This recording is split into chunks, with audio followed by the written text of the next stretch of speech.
Hello friends, હું doctor Nishit Chudasama. આજે આપણી પાસે છે આજનો બોર્ડનું પેપર 2025ના કેમિસ્ટ્રીનું પેપર નંબર 16.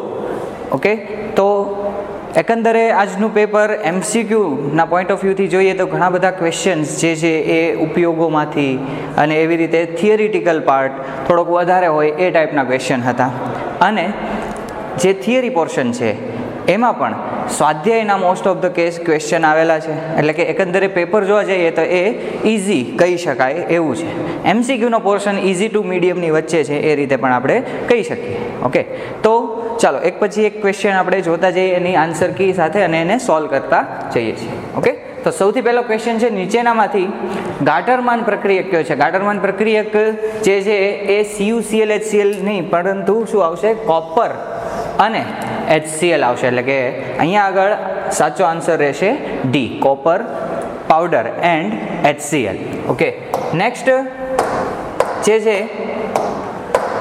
એ ક્વેશ્ચન છે CH3CNનું IUPAC નામ.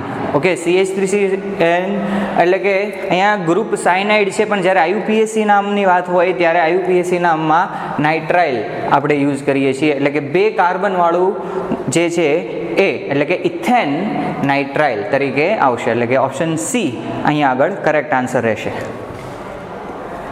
નેક્સ્ટ, બેન્ઝીન ડાયઝોનિયમ ફ્લોરોબોરેટ પાણીમાં ડેશ અને ઓરડાના તાપમાને ડેશ હોય છે. હવે આ જે ક્વેશ્ચન એવો છે કે જેણે NCERTની લાઈન વાંચી હોય તો એ કરી શકે. ઓકે, તો આ આગળ આ બેન્ઝીન ડાયઝોનિયમ ફ્લોરોબોરેટ પાણીમાં કેવું છે, અદ્રાવ્ય છે. પાણીમાં અદ્રાવ્ય છે અને રૂમ ટેમ્પરેચરે એ સ્ટેબલ છે. રૂમ ટેમ્પરેચરે સ્ટેબલ એટલે કે સ્થાયી છે. એટલે કે અદ્રાવ્ય અને સ્થાયી એ આવશે. બેઠી લાઈન છે NCERTમાં આપેલી છે. ઓકે, તો એના એકોર્ડિંગ આપણે જોવા જઈએ તો અદ્રાવ્ય અને સ્થાયી એ આપણો આન્સર આવશે. નેક્સ્ટ ક્વેશ્ચન જોઈએ, નીચેનામાંથી કયો એમિનો એસિડ પ્રકાશ ક્રિયાશીલ નથી. પ્રકાશ ક્રિયાશીલ નથી એવો એમિનો એસિડ તો અહીંયા આગળ ગ્લાયસિન આવશે. ઓકે, કેમ કે ગ્લાયસિનની અંદર જે કાર્બન છે એની ચારેય વેલેન્સીમાં અલગ અલગ કોઈ ગ્રુપ કે આઇટમ જોડાયેલા નથી. 2 હાઇડ્રોજન પણ એની અંદર આવે છે. દેટ મીન્સ કે આ પ્રકાશીય કેવું છે, અક્રિયાશીલ છે. ઓકે, એટલે સાચો આન્સર ગ્લાયસિન રહેશે. નેક્સ્ટ જોઈએ, નીચેનામાંથી ક્યાં 2 હોર્મોન એકસાથે રુધિરમાં ગ્લુકોઝનું પ્રમાણ નિયંત્રિત કરે છે. થિયરિટિકલ ક્વેશ્ચન છે. ઓકે, ઇન્સ્યુલિન અને ગ્લુકેગોન આ બંને સાચો આન્સર આવશે, આન્સર એ. નેક્સ્ટ જે છે ન્યુક્લિયોટાઇડ સંયોજનો એકબીજા સાથે પેન્ટોઝ શર્કરાના 5' અને 3' કાર્બન પરમાણુઓ વચ્ચે ક્યાં સાંકળથી જોડાય છે. તો આપણને એ ખ્યાલ છે, આ પણ જે બાયોમોલેક્યુલ વાળું ચેપ્ટર છે એની અંદરનો ક્વેશ્ચન છે. ફોસ્ફોડાયએસ્ટર લિંકેજથી જોડાયેલા હોય છે. તો ફોસ્ફોડાયએસ્ટર લિંકેજ અહીંયા આગળ સાચો આન્સર રહેશે. નેક્સ્ટ જે છે સેલ્યુલોઝ.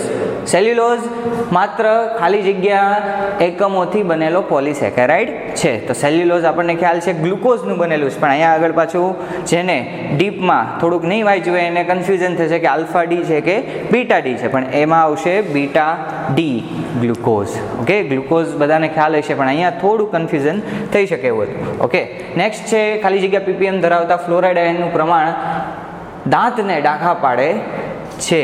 તો અહીંયા આગળ જેણે NCERTની લાઈન એમાં પણ ઇન્ટ્રોડક્શન વાળો પોર્શન વાંચ્યો હોય તો એને આવડી શકે એવો આન્સર હતો અહીંયા આગળ. તો કે અહીંયા આગળ શું આવશે, 1.5 ppm જવાબ રહેશે. ઓકે, નેક્સ્ટ ક્વેશ્ચન, નીચેનામાંથી 298 કેલ્વિન તાપમાને કયા વાયુની પ્રવાહીમાં દ્રાવ્યતા સૌથી ઓછી છે. દ્રાવ્યતા અહીંયા ઓછી પૂછી છે અને KHની વેલ્યુ આપેલી છે. આપણને ખ્યાલ છે હેનરીઝ લો પ્રમાણે P = KH × X ના એકોર્ડિંગ જોવા જઈએ તો દ્રાવ્યતા જે છે મોલ અંશની સાથે છે અને મોલ અંશ KH વધવાથી ઘટશે એટલે દ્રાવ્યતા પણ ઘટે. તો જ્યાં આગળ મોલ KHનું મૂલ્ય વધારે છે ત્યાં દ્રાવ્યતા કેવી હોય, ઓછી. એટલે કે આર્ગન જે છે ત્યાં આગળ દ્રાવ્યતા સૌથી ઓછી આવશે. ઓકે, નેક્સ્ટ ક્વેશ્ચન, જો CuSનો દ્રાવ્યતા ગુણાકાર 6 × 10⁻16 હોય તો CuSની જલીય દ્રાવણમાં મહત્તમ મોલારિટી કેટલી થશે. તો અહીંયા આગળ CuS છે એમાંથી Cu+2 બને છે અને S-2 બનશે આ રીતે. તો અહીંયા આગળ KSP જોવા જઈએ તો S × S આવશે. એટલે કે S માટે જોઈએ તો √ KSP થશે અને √ 6 ઇન્ટુ 10⁻⁻6 આપણે જો કરશું તો આપણને આન્સર મળી જશે 2.45 ઇન્ટુ 10⁻8 મોલાર.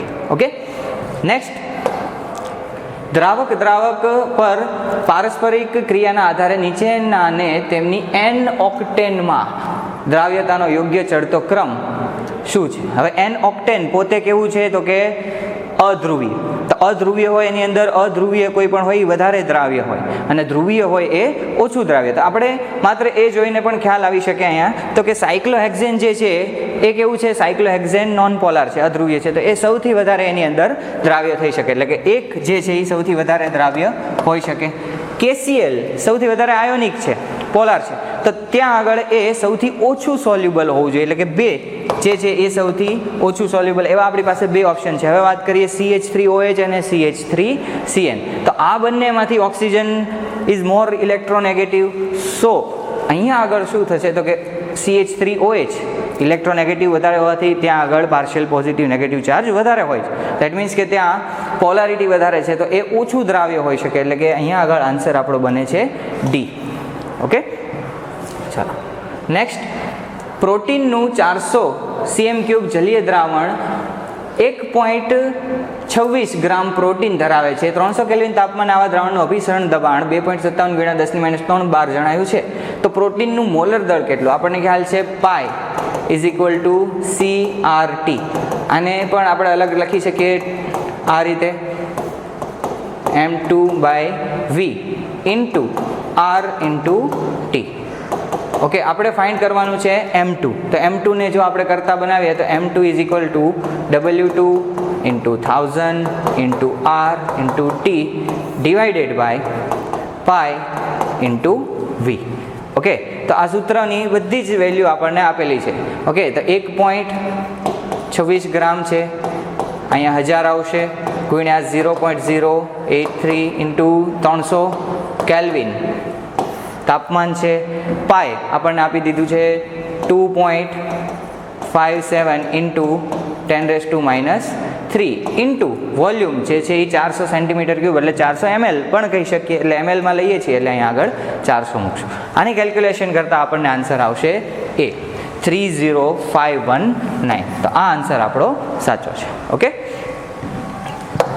નેક્સ્ટ ક્વેશ્ચન જે છે, નીચેનામાંથી કયું દ્રાવણ રાઉલ્ટના નિયમથી ધન વિચલન દર્શાવે છે? ઓકે, આ પણ ધન વિચલન, ઋણ વિચલન એ ક્યારે હોય? ધન વિચલન અને ઋણ વિચલન એ સોલ્યુશનના ચેપ્ટરમાં આ ક્વેશ્ચન આપેલા છે. ઓકે, તો જે આદર્શ દ્રાવણ છે અથવા જે બિન આદર્શ દ્રાવણ છે, તો જે આદર્શ દ્રાવણ હોય એમાં કોઈ વિચલન નથી, પણ જે બિન આદર્શ દ્રાવણ હોય એમાં ધન અને ઋણ વિચલન જોવા મળે છે. તો એ રીતે એસિટોન અને કાર્બન ડાયસલ્ફાઇડનું જે સોલ્યુશન છે એમાં આપણને પોઝિટિવ ડિવિએશન જોવા મળે છે. ઓકે, નેક્સ્ટ, ડેનિયલ ગોસમાં E external is greater than 1.1 હોય ત્યારે નીચેનામાંથી કયું વિધાન ખોટું છે? ઓકે, તો જ્યારે એક્સટર્નલ વધારે હોય છે ત્યારે પ્રવાહ ઊંધો વહે છે, જેથી અહીંયા આગળ ઇલેક્ટ્રોનનો પ્રવાહ ઝિંકથી કોપર તરફ વહે છે, એ ખોટું વિધાન પડે, કારણ કે ત્યાં આગળ એક્સટર્નલ જે છે એ કેવું છે? E એક્સટર્નલ વધારે છે, તો એ કોપરથી ઝિંક આપણે કહી શકીએ. ઓકે, નેક્સ્ટ, પ્રમાણિત વિદ્યુતરૂપ પોટેન્શિયલ આપેલા છે. અહીંયા આગળ જેટલા પણ પોટેન્શિયલ છે એ બધા રિડક્શન પોટેન્શિયલ છે. ઓકે, અને રિડક્શન કરતાની પ્રબળતાનો સાચો ચડતો ક્રમ આપણને પૂછેલો છે. ઓકે, તો અહીંયા આગળ રિડક્શન જે થાય છે પોતેની અંદર ઇલેક્ટ્રોન ઉમેરવાની વાત છે, એટલે કે K+ માંથી K બનવું. ઓકે, તો પોતાનું રિડક્શન પોટેન્શિયલ જેનું સૌથી ઓછું હોય, ઓકે, એટલે કે એ પોતાનું રિડક્શન સૌથી ઓછું કરશે, તો ત્યાં આગળ એની રિડક્શન પોટેન્શિયલ જે છે એનું મૂલ્ય ઓછું છે, તો એ રિડક્શન પોટેન્શિયલ પોતાનું રિડક્શન ઓછું કરે અને પોતાનું રિડક્શન ઓછું કરે, ડેટ મીન્સ કે ત્યાં આગળ કોઈકનું ઓક્સિડેશન ઓછું કરશે, એટલે કે એ નિર્બળ ઓક્સિડેશન કરતા છે, તો ત્યાં આગળ તમે કહી શકો કે એ વધારે તમને જોવા મળી શકે. તો ત્યાં આગળ માઇનસમાં જે વેલ્યુ વધારે છે એ ઋણમાં વધારે મૂલ્ય કોનું છે? તો કે પોટેશિયમ વાળું. એની કરતાં પછી આવશે કોણ? તો કે મેગ્નેશિયમ, પછી ક્રોમિયમ, પછી મર્ક્યુરી અને પછી આવશે સિલ્વર. ઓકે, તો એ રીતે જોવા જઈએ તો 1 માં પોટેશિયમ હોવું જોઈએ, સેકન્ડમાં મેગ્નેશિયમ, ઓકે, પછી થર્ડમાં ક્રોમિયમ, પછી ફોર્થ તરીકે મર્ક્યુરી અને 5 તરીકે આવશે એજી. એટલે કે અહીંયા આગળ રિડક્શન કરતાનો ગુણધર્મ પૂછ્યો છે. પોતાનું ઓક્સિડેશન, જે પોતાનું રિડક્શન ઓછું કરી ઓક્સિડેશન કરતાં વધારે હોય, તો અહીંયા આગળ સૌથી વધારે રિડક્શન કરતા કોણ હોય? નિર્બળ જે છે અહીંયા આગળ કે ઓક્સિડેશન કરતાં કેવો છે? પ્રબળ છે. તો એ રિડક્શન કરતાં કેવો હોય? ઓછો. ઓકે, તો આન્સર આવશે એ. આપેલ કોષ માટે ક્યુ નરનષ્ટ સમીકરણ સાચું છે. તો અહીંયા આગળ સીધું આપણને જોઈને ખ્યાલ આવી શકે કે અહીંયા આગળ H+ ના છેદમાં Br-, પણ અહીંયા આગળ H+ માટે આ સ્ક્વેર કરવાનું ભૂલાય નહીં. ઓકે, કારણ કે ત્યાં આગળ શું છે? H2Br2 વાળું જ્યારે આપણે રિએક્શન લખીએ છીએ તો 2 મોલ આપણે જરૂર પડતા હોય છે. ઓકે, તો ત્યાં આગળ 2H+ અને Br- ની વાત થાય છે, એટલા માટે. તો બી ઓપ્શન સાચો છે. નેક્સ્ટ, 0.40 મોલ KClના દ્રાવણની વાહકતા 298 કેલ્વિન તાપમાને કેટલી છે? 0.0248 છે. તેની મોલર વાહકતા આપણે ગણવાની છે. ઓકે, તો મોલર વાહકતા માટેનું આપણી પાસે એક ઇક્વેશન છે. Okay, 1000 into kappa divided by c. તો 1000 into kappa divided by c જ્યારે કરશું એટલે આપણને આ 1000 કપ્પા કેટલું આપેલું છે? 0.0248 ડિવાઇડેડ બાય કોન્સન્ટ્રેશન 0.40 એટલે કે 62 અહીં આગળ આપણને આન્સર મળશે. ઓકે, નેક્સ્ટ 19, 1.5 મોલ Cr2O7-2 નું Cr+3 રિડક્શન કરવા માટે કેટલા ફેરાડે વિદ્યુત જથ્થાની જરૂર પડે છે? એટલે કે એક Cr2O7-2 જે છે, ઓકે, તો એ શું બને છે? Cr+3. તો અહીંયા આગળ ક્રોમિયમ ઉપર +6 ચાર્જ છે અને અહીંયા આગળ +3 ચાર્જ છે. તો એક રીતે જોવા જઈએ તો અહીંયા 3 ઇલેક્ટ્રોનનો ચેન્જ છે, પણ અહીંયા ક્રોમિયમ કેટલા છે?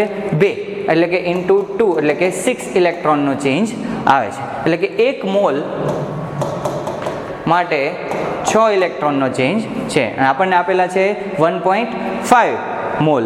ઓકે, તો એટલા માટે કેટલા ઇલેક્ટ્રોન બને છે? 9 ઇલેક્ટ્રોન. તો 1.5 મોલ માટે 9 ઇલેક્ટ્રોનનો ચેન્જ છે, એટલે આપણને જવાબ સાચો આવશે સી, 9. ઓકે, નેક્સ્ટ જોવા જઈએ, સોડિયમ ક્લોરાઇડના જલીય દ્રાવણની વિદ્યુત વિભાજનથી એનોડ અને કેથોડ પર અનુક્રમે કઈ નિપજ મળે છે? તો એનોડ ઉપર શું બને છે? તો કે ક્લોરીન બને છે અને કેથોડ ઉપર શું બનશે? હાઇડ્રોજન. એટલે કે ડી ઓપ્શન સાચો છે અહીં આગળ. ઓકે, એનોડ પર ઓક્સિડેશન થશે. ઓક્સિડેશન એટલે કે 2Cl- છે એ ઇલેક્ટ્રોન ગુમાવે અને 0 ઉપર જશે, એટલે કે Cl2 ત્યાં આગળ બનતું હોય છે. ઓકે, તો ત્યાં આગળ શું થાય છે? ઓક્સિડેશન થાય છે. ઓકે, ચાલો નેક્સ્ટ જે છે ક્વેશ્ચન એ છે ઇથિનના હાઇડ્રોજનીકરણ. હવે ઇથિન એટલે C2H4, એનું હાઇડ્રોજનીકરણ એટલે C2H6 બનશે. H2 ઉમેરવાની વાત છે. આ જે પ્રક્રિયા છે એ પ્રથમ ક્રમની પ્રક્રિયા છે અને પ્રથમ ક્રમની પ્રક્રિયા હોય તો એની માટે એના વેગ અચળાંકનો એકમ શું બને છે? Second inverse. ઓકે, નેક્સ્ટ, એક પ્રક્રિયા એના સંદર્ભમાં પ્રથમ ક્રમની છે, બીના સંદર્ભમાં બીજા ક્રમની છે. એટલે કે એ માટે પ્રથમ ક્રમ છે, બી માટે દ્વિતીય ક્રમ છે. ઓકે, અહીંયા આગળ વેગ. તો અહીંયા આગળ શું છે? એ અને બીની બંનેની સાંદ્રતા કેવી કરવામાં આવે છે? ડબલ. એટલે કે અહીંયા 2a, અહીંયા આગળ 2b સ્ક્વેર થશે. એટલે કે બહાર જોઈએ તો અહીંયા 2a અને 2 નો સ્ક્વેર 4b થશે. એટલે 4 × 2 એટલે કે 8 × a × b થાય છે. ઓકે, તો આ જે બને છે આન્સર આપણો સી થશે. ઓકે, 8. નેક્સ્ટ ક્વેશ્ચન, પ્રથમ ક્રમની પ્રક્રિયા માટે log R0/R વિરુદ્ધ સમયના આલેખનો ઢાળનું સૂત્ર શું થશે? તો log R0/R is equal to KT/2.303 છે. તો આ સૂત્ર એકોર્ડિંગ આપણે જોવા જઈએ y is equal to mx plus c કરશું તો log R0/R/t ના ગ્રાફનો ઢાળ આપણને કેવો મળે K/2.303 એટલે કે K/2.303 શું આવશે બી ઓપ્શન આપણો સાચો રહેશે. ઓકે, પ્લસ અને માઇનસ બે આપેલું છે પણ અહીંયા આગળ જવાબ આપણો રહેશે બી પ્લસ. નેક્સ્ટ, નીચેની પ્રક્રિયા કયા ક્રમની છે? હવે આ સવાલ જેણે એનસીઆરટીમાં જો ઉદાહરણ પણ સાથે સાથે વાંચ્યા હશે, પ્રથમ ક્રમ દ્વિતીય ક્રમ જ્યારે લર્ન કર્યું હોય તેમાં એક એક્ઝામ્પલ્સ પણ આપેલા હતા. તો એમાંનું એક આ એક્ઝામ્પલ છે કે જે સેકન્ડ ઓર્ડર રિએક્શન માટેનું છે. ઓકે, તો એ રિએક્શન બેટી એનસીઆરટીની જ છે પણ જેણે લાઇન બાય લાઇન કરી હશે એનસીઆરટી તો આ ક્વેશ્ચન સોલ્વ કરી શકે એવું હતું. કેમ કે રિએક્શન જોઈને ક્યારે પણ આપણને ઓર્ડરનો ખ્યાલ આવતો નથી. પ્રક્રિયાક્રમ હંમેશા પ્રાયોગિક મૂલ્ય હોય છે. તો એ રિએક્શન જોઈને કે ગણતરી કરીને આપણને મળતો ન હોય. તેથી આ જે રિએક્શન છે એની એક એક્ઝામ્પલ છે સેકન્ડ ઓર્ડર રિએક્શનમાં આપણી એનસીઆરટીમાં. ઓકે, નેક્સ્ટ, નીચેનામાંથી કયો સંબંધ સાચો છે? ઓકે, તો સક્રિયકરણ ઉર્જા છે, દહેલી ઉર્જા છે અને પ્રક્રિયા કરતી સ્પીસીઝ વડે ધારણ કરાયેલ ઉર્જા છે. તો આપણને ખ્યાલ છે સક્રિયકરણ એન્થાલ્પી આ રીતે હોય છે. તો આટલો જે પોર્શન છે એ છે એક્ટિવેશન એનર્જી, સક્રિયકરણ એન્થાલ્પી. આટલી જે ઉર્જા છે એ પ્રક્રિયક દ્વારા ધારણ કરેલી છે. ને જો અહીંયાથી આખી ઉર્જાની વાત કરીએ તો આ થઈ ગઈ આપણી થ્રેશોલ્ડ એનર્જી, દહેલી ઉર્જા. તો દહેલી ઉર્જા બરાબર શું થાય? તો સક્રિયકરણ ઉર્જા બરાબર શું થાય? તો કે થ્રેશોલ્ડ માઇનસ શું આવશે? પ્રક્રિયકે ધારણ કરેલી ઉર્જા, એટલે કે સી ઓપ્શન સાચો છે. ઓકે, નેક્સ્ટ 26મું, પરમાણુય ક્રમાંક 30 ધરાવતા પરમાણુના જલીય દ્રાવણમાં દ્વિસંયોજક આયનની ચુંબકીય ચાક માત્રા. પરમાણુ ક્રમાંક 30 એટલે કે ઝિંકની વાત થાય છે ને સંયોજક આયન એટલે કે ઝિંક +2. ઝિંક +2 એટલે શું થાય? 3D10 4s0. 3D10 હોય એટલે કે એક પણ અયુગ્મિત ઇલેક્ટ્રોન છે નહીં, એક પણ અયુગ્મિત ઇલેક્ટ્રોન ન હોય તો ચુંબકીય ચાક માત્રા કેવી હશે? 0. ઓકે, નેક્સ્ટ, AlCH3 થ્રાઇસ યુક્ત TiCl4 નો ઉપયોગ કયા પદાર્થના ઉત્પાદનમાં થાય છે? ઉપયોગોમાંથી ક્વેશ્ચન છે. ઓકે, તો ઉપયોગોમાંથી જેને ઉપયોગો વાંચ્યા છે એને આવડી શકે કે પોલીઇથિલિન અહીંયા આગળ આન્સર આવશે. કાંસુ જે છે એ કોપર અને ટીનની મિશ્ર ધાતુ એલોય છે. આ તો સાવ સિમ્પલ ક્વેશ્ચન છે. નીચેનામાંથી કયા તત્વની તૃતીય આયનીકરણ એન્થાલ્પીનું મૂલ્ય સૌથી વધુ હોય? ઓકે, તૃતીય આયનીકરણ એન્થાલ્પી તો આપણને ખ્યાલ છે મેંગેનીઝ જ્યારે +2 બનાવે છે ત્યારે D5 કન્ફિગરેશન એની અંદર આવે છે. હવે જ્યારે એનું ત્રીજી વાર આયનીકરણ કરવું હોય એટલે કે હજી ત્રીજો ઇલેક્ટ્રોન પણ દૂર કરવો હોય તો એ સૌથી વધારે અઘરું પડે. કેમ કે અહીંયા D5 કન્ફિગરેશન એટલે કે સ્થાયી રચના છે ને સ્થાયીને અસ્થાયી બનાવવું હોય તો આપણે વધારે ઉર્જા આપવી પડે. એટલે કે અહીંયા આગળ આન્સર આવશે મેંગેનીઝ. ઓકે, તો થર્ડ આયોનાઇઝેશન એન્થાલ્પી મેંગેનીઝની સૌથી વધારે છે. નેક્સ્ટ જોઈએ, આયરન 3 હેક્ઝાસાયનાઇડોફેરેટ 2 ના જલીય દ્રાવણમાં આયનોની કુલ સંખ્યા. તો પહેલાં તો આનું આપણે ફોર્મ્યુલા બનાવવું પડશે. ફોર્મ્યુલા કઈ રીતે બનાવે? એક તો આયરન કાઉન્ટર આયન છે અને આયરન અંદર પણ છે હેક્ઝાસાયનાઇડ. ઓકે, હેક્ઝાસાયનાઇડોફેરેટ છે પણ બહારનો જે આયરન છે એ +3 છે, અંદરનો આયરન જે છે એ +2 છે. આ -6 થાય એટલે કે અહીંયા આગળ આવે -4. એટલે આનું ફોર્મ્યુલા જો બનાવવા જઈએ તો કેવું બનશે? Fe4 FeCN6 થ્રાઇસ આ ટાઈપનું બને. ઓકે, હવે આનું જ્યારે જલીય દ્રાવણમાં દ્રાવણ બનાવીએ તો આયન કેટલા છૂટા પડે? અહીંયાથી 4 અને આ 3 આખા કોમ્પ્લેક્સ એટલે 4 + 3 7 એટલે કે 7 આયન અહીંયાથી છૂટા પડશે ટોટલ. ઓકે, નેક્સ્ટ, EDTA નો ઉપયોગ ખાલી જગ્યાના વિષાણુકરણની સારવારમાં થાય છે. ઉપયોગોમાંથી છે PB લેડ અહીંયા જવાબ આવશે. ઓકે, ચાલો નેક્સ્ટ, આપેલ સંકીર્ણ કયા પ્રકારની સમઘટકતા દર્શાવે છે? તો અહીંયા આગળ સીધું આપણું ધ્યાન જાય છે કે આ ઉભયદંતી લિગેન્ડ છે. ઉભયદંતી હોય તો એ બંધન એટલે કે લિંકેજ આઇસોમેરિઝમ આપણને શો કરે છે. ઓકે, બાકી MA5B ટાઈપનો છે તો એમાં કોઈ ભૌમિતિક સમઘટકતા જોવા મળતી નથી. નેક્સ્ટ, નીચેનામાંથી સૌથી વધુ સ્થાયી સંકીર્ણ. હવે જ્યારે સ્થાયીતાની વાત આવે એટલે બાયડેન્ટેટ જ્યાં આપણને દેખાય ત્યાં સૌથી પહેલાં આપણને ટીક કરી નાખવાનું. ઓકે, જ્યાં આગળ પોલીડેન્ટેટ હોય, બાયડેન્ટેટ હોય તો એ સૌથી વધારે સ્થાયી હોય છે. એટલે અહીંયા આગળ ઓક્ઝેલેટ છે, બાકી બધા યુનિડેન્ટેડ એટલે કે એક દંતીય છે, તો તે બધા એના કરતાં ઓછા સ્થાયી હોય. કિલેટ જ્યાં બને ત્યાં સ્થાયીતા વધારે હોય છે એટલા માટે. Okay, next.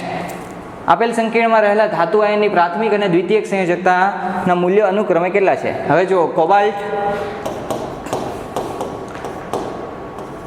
OX twice, NH3 twice, આ રીતે આપેલું છે. ઓકે, આ +1 અહીંયા આગળ આવશે, X પ્લસ અહીંયા આગળ ઓક્ઝેલેટ છે એ -2 હોય, એવા -2 વાળા 2 એટલે કે અહીંયા -4 થશે, +0 થશે એટલે કે અહીંયા આગળ X +3 આવશે. ઓકે, તો અહીંયા આગળ ઓક્સિડેશન અવસ્થા +3, ઓક્સિડેશન અવસ્થા અને પ્રાથમિક સંયોજકતા બંને એક જ થાય. ઓકે, એટલે કે પહેલાં તો આવશે 3, અને જો તમે દ્વિતીયક સંયોજકતા જોવાની વાત કરો તો આ દ્વિદંતીય છે, દ્વિદંતીય 2 એટલે કે અહીંયાથી 4 અને એક દંતીય 2 એટલે કે અહીંયાથી 2, 4 ને 2 6 આવશે. ઓકે, તો 4 ને 2 6 એટલે કે 3 અને 6, 3 અને 6 એનો સાચો આન્સર છે.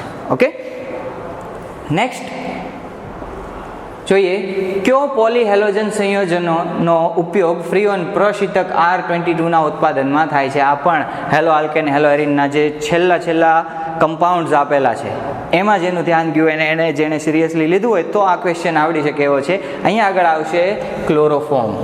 ઓકે, અહીંયા આગળ આપણો આન્સર રહેશે ક્લોરોફોર્મ. નેક્સ્ટ, નીચેના સંયોજનોમાં SN2 વિસ્થાપન પ્રક્રિયા પ્રત્યેની પ્રતિક્રિયાત્મકતાનો સાચો ચડતો ક્રમ કયો છે? ઓકે, તો અહીંયા આગળ 1 બ્રોમો 2 બ્રોમો અને 2 બ્રોમો 2 મિથાઇલ બ્યુટેન છે, એટલે કે એક 1 ડિગ્રી છે, એક 2 ડિગ્રી છે અને એક 3 ડિગ્રી છે. આપણને ખ્યાલ છે SN2માં એટેક કરવાનો હોય તો જ્યાં આગળ 1 ડિગ્રી હોય તો એ સૌથી વધારે ઇઝીલી રિએક્શન થઈ શકે. 2 ડિગ્રીમાં એનાથી ઓછી, 3 ડિગ્રીમાં એનાથી પણ ઓછી. ઓકે, તો એક ઓપ્શન જે છે એમાં સૌથી ઓછો, ઓકે, એનાથી વધારે સ્પીડમાં થશે 3માં, એનાથી વધારે સ્પીડમાં થશે 1માં, એટલે કે 2 સૌથી વધારે, પછી આવશે 3 ને પછી આવશે 1, એટલે કે બી ઓપ્શન અહીંયા આગળ સાચો છે. ઓકે, નેક્સ્ટ જોઈએ, 2 મિથાઇલ બ્યુટેનના મુક્ત મૂલક મોનોક્લોરિનેશનથી બનતા બધા સંભવિત મોનોક્લોરો બંધારણની સમઘટકોની સંખ્યા કેટલી થાય? 2 મિથાઇલ બ્યુટેન 1 2 3 અને 4, અને સેકન્ડ ઉપર છે મિથાઇલ. તો આમાં મોનોક્લોરિનેશન થાય તો અહીંયા જોડાય એક જ નિપજ મળશે, એ કંઈ સમઘટકો તરીકે વર્તે નહીં, એટલે કે એક અહીંયાથી, બીજું, ત્રીજું અને ચોથું. ઓકે, એટલે કે 1 2 3 4 આપણો જવાબ સાચો રહેશે. 4 સમઘટકો એના બને છે. 37, ફિનાઇલ આઇસોપેન્ટાઇલ ઇથરનું IUPAC નામ કયું સાચું છે? ઓકે, તો આ પણ ક્વેશ્ચન જે છે એ આપણી NCERTના જે ટેબલ IUPAC નામના આપેલા છે એમાંથી જ આ બનેલું છે. ઓકે, તો અહીંયા આગળ 3 મિથાઇલ બ્યુટોક્સી બેન્ઝીન આપણો સાચો આન્સર આવશે. ઓકે, સ્ટ્રક્ચર આપણે જોવા જઈએ તો 1 2 3, અહીંયા ઓક્સિજન, અહીંયા આવશે C6H5 અને અહીંયા મિથાઇલ. આ રીતે બને છે એનું સ્ટ્રક્ચર. ઓકે, એટલે કે જો 1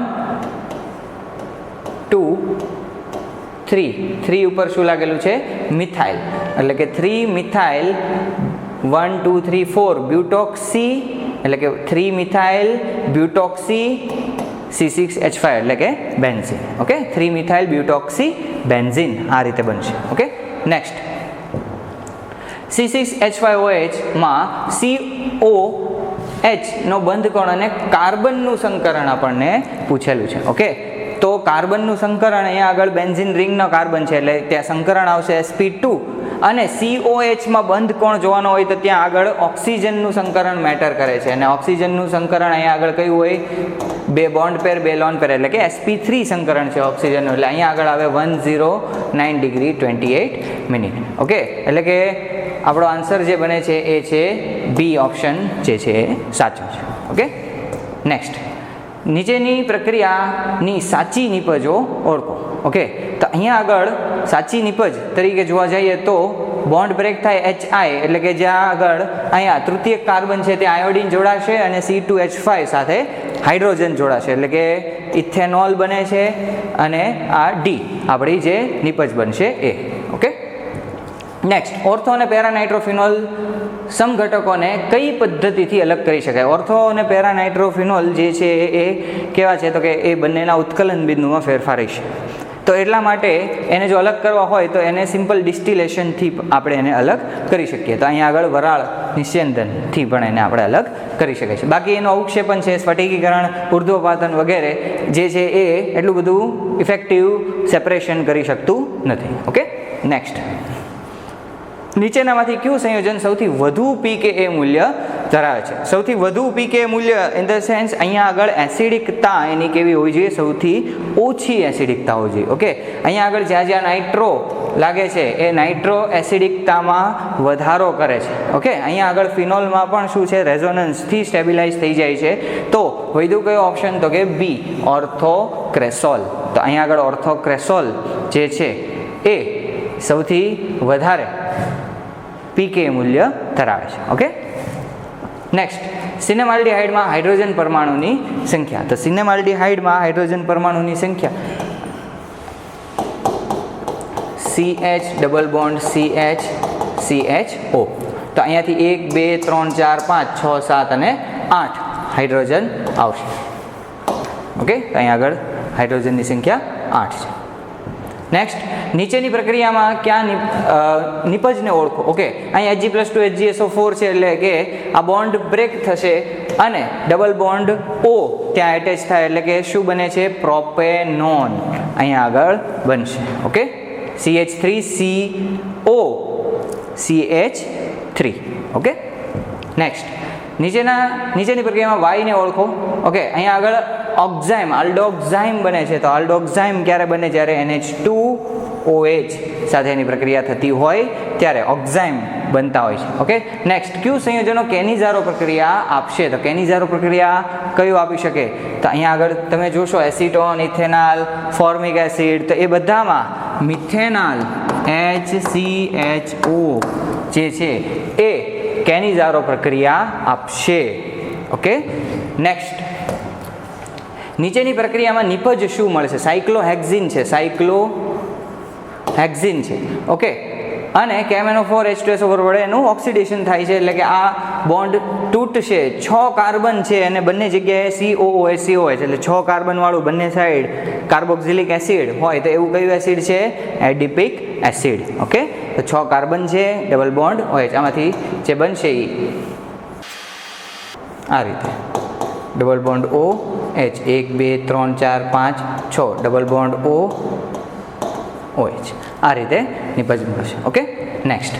બેન્ઝોઇક એસિડના એસ્ટરનો ઉપયોગ, ખાલી જગ્યા પણ ફરીવાર ઉપયોગમાંથી ક્વેશ્ચન આવ્યો છે. ઓકે, આ વખતે ઘણા ક્વેશ્ચન ઉપયોગોને રિલેટેડ પૂછાયેલા છે. તો અહીંયા બેન્ઝોઇક એસિડના એસ્ટરનો ઉપયોગ જે છે એ છે અત્તર બનાવવા માટે થતો હોય છે. ઓકે, ફ્રેગ્રન્સ આપે છે એ ટાઈપના કમ્પાઉન્ડ્સ બનાવે એમાં એનો ઉપયોગ થાય છે. કયા સંયોજનોમાં ઝ્વિટર આયન બને છે? સલ્ફાનિલિક એસિડમાં. ઓકે, સલ્ફાનિલિક એસિડ ઝ્વિટર આયન બને છે. બાકી એમિનો એસિડ હોય તો એમિનો એસિડ પણ આવી શકે, પણ સલ્ફાનિલિક એસિડ જે છે એમાં SO3H NH2, તો ત્યાં આગળ શું બને છે? ઝ્વિટર આયન બનતો હોય છે. Okay, next. નીચેનામાંથી કયા એમાઇન સંયોજનોની હોફમેન બ્રોમેમાઇડ પ્રક્રિયાથી પ્રોપેન એમાઇન બને છે? પ્રોપેન એમાઇન એટલે 3 કાર્બન વાળો એમાઇન છે. તો હોફમેન બ્રોમેમાઇડમાં 1 કાર્બન ઓછો થઈ જતો હોય તો અહીંયા આગળ જે 4 કાર્બન વાળો એમાઇડ હોય એ આપણો સાચો આન્સર છે. એટલે કે 1 2 3 4 4 કાર્બન વાળો એમાઇડ જે છે એ સાચો રહેશે. એટલે કે ઓપ્શન ડી સાચો છે. નેક્સ્ટ. જલીય દ્રાવણમાં ઇથાઇલ વિસ્થાપિત એમાઇન. ઇથાઇલ છે 2 કાર્બન વાળું હતું એટલે આપણને ખ્યાલ છે 2 3 1 હોય છે. ઓકે, 1 કાર્બન વાળું અને 2 કાર્બન વાળા બેમાં અલગ અલગ ઓર્ડર હતો, 2 3 1 અને 2 1 3 વાળો. અહીંયા આગળ 2 કાર્બન છે એટલે ઓર્ડર કયો આવશે? 2 ડિગ્રી 3 ડિગ્રી અને 1 ડિગ્રી. ઓકે, તો આટલા MCQs 50 આપણે અત્યારે જોયા. નેક્સ્ટ જોઈએ પાર્ટ બી. તો પાર્ટ બીમાં પણ ઓલમોસ્ટ જે ન્યુમેરિકલ વાળા પોર્શન હતા એ બધા જ તે આપણા ઉદાહરણમાંથી અને આપણે એક્ઝામ્પલ જે છે સ્વાધ્યાયના ક્વેશ્ચનોમાંથી જ તે ન્યુમેરિકલ હતા, એને બહારનો કોઈ હતો નહીં. વિષમીકરણ પછી સ્કેન્ડિયમ જે છે આ બધા જ તે IUPAC નામ લખો. તો એકંદરે જોવા જઈએ તો 1 થી 1 સાવ ઇઝી ક્વેશ્ચન છે. ઓકે, આ જે પૂછ્યો છે કે સમઘટકો કેટલા છે એ ડ્રો કરવાના છે. ઓકે, કોર્ડિનેશન કમ્પાઉન્ડમાંથી, અને જસ્ટ એની નીચે અંધ માટે આપેલો છે હિટ્રોલેપ્ટિક અને હોમોલેપ્ટિક વચ્ચેનો જે સંકીર્ણ કોને કહેવાય એની વાત છે. તો એ પણ સાવ ઇઝી ક્વેશ્ચન બને છે. 2 તબક્કામાં ઇથેનોલમાંથી ઇથાઇલ ફ્લોરાઇડ બનાવવાની છે. ઓકે, તો આલ્કોહોલમાંથી હેલો આલ્કેન બનાવવાની પ્રક્રિયાઓ જે હતી એમાંથી એક પ્રક્રિયા અહીંયા પૂછેલી છે.